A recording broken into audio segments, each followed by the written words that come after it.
la Ligue a prévu que la journée mondiale contre le diabète soit réalisée dans la région et surtout à Lyon, pour un certain nombre de raisons. Parce que nous avons déjà, sur le plan de la connaissance de la pathologie diabétique nationale, un certain nombre de données sur lesquelles nous pouvons apporter une contribution de résolution, aussi bien au niveau individuel qu'au niveau national. Et la région de Lyon est une région dans laquelle le taux de diabète s'avère un peu plus élevé. Et c'est pour cela que c'est un sujet sur lequel nous allons absolument commencer à analyser la situation, les raisons de cette augmentation par rapport aux autres régions du Maroc, pour que nous puissions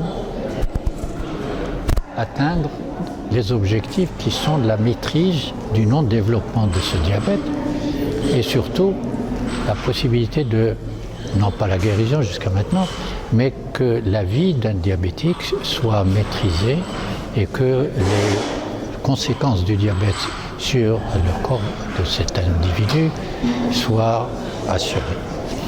Et nous avons ce matin abordé ce sujet et nous avons eu des présentations dans lesquelles et sur lesquelles nous allons revenir parce qu'il y a beaucoup de pistes scientifiques, techniques que nous avons la possibilité de maîtriser. Parce que la découverte depuis longtemps que le diabète n'arrive pas comme ça.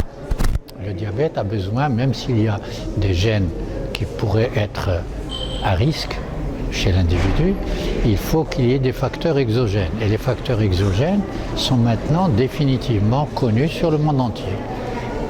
Particulièrement en liaison avec la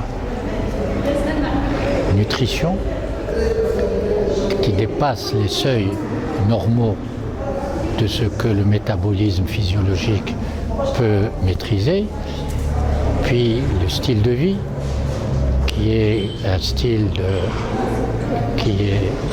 qui néglige la marche par exemple, la gymnastique individuelle pour contrôler les effets de l'énergie qu'il consomme dans des proportions très élevées de sucre, quels que soient les sucres, sur lesquels nous allons devoir absolument nous pencher pour apporter notre contribution. Et ici, cette région se définit aussi particulièrement par quelque chose qui est encore beaucoup plus nuisible à la santé, qui est la cortisone. Et la cortisone